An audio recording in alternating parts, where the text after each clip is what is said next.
talking during sex for the first time, bro, maybe one of the most awkward things you can go through as a man. If you're gonna say one of these three options, it comes default in your brain as a man. You're gonna say, you like that? Does that feel good? Or I love you. Those are the three options you got. The very first time you ever try it. It's default in the nigga brain. All the niggas that saying, no, I don't know about that, they expose themselves. Time out niggas that say, no, I don't know about that, they don't get bitches. Why are you saying nigga take that shit as the go-to? What the fuck? Time his ass out. This nigga is... These niggas are... Oh my god. Why do you just say that to a whole chat full of men? We talking about the first time you talking about getting bitches. This nigga just said to a whole bunch of men, yeah, take that shit. What the fuck is wrong with these niggas, man? Man, these niggas... Yo, bro, yo. You gonna say one of those three things the first time you crack in the joint and you try to talk.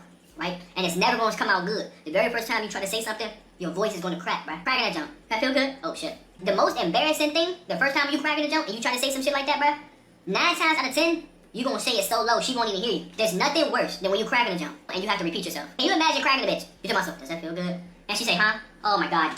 Bitch, you just, oh, my God. That's one of the worst things ever. A bitch say, huh? Oh, fuck me. That's happened to me before. She said, huh, like twice. I'm cooked. I already knew I was cooked. My dingling started going like this. I start sweating this shit. I tried repeating this shit, it didn't even hit the same, bro.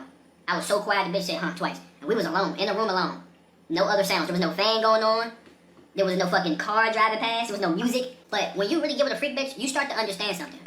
It don't matter what you say to a bitch. If you cracking that jump right, she's gonna go crazy. And she's gonna say yes to whatever request you have. If you really that nigga, you can be, you can say to a bitch, I can borrow your car tomorrow. You know what she gonna say? Yes, you can. Get that new Modern Warfare 3? Yes. Matter of fact, you can be cracking that jump.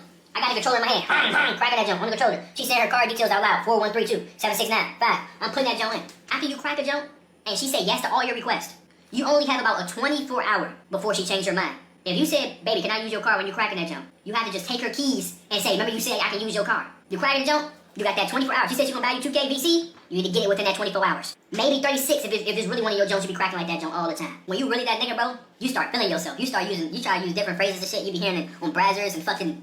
I ain't gonna lie, you can't say take that if your shit is a Sweeteroid. You can only say take that if you have a nice hanging jump. But you gotta be careful, bro. Because you can't say certain things to certain women. You call her a bitch? Stupid whore? 9 times out of 10, if you don't really know that bitch like that, she might slap the shit out you. You're like, but damn, bitch, you just knocked my motherfucking molar loose. I seen this shit on Twitter.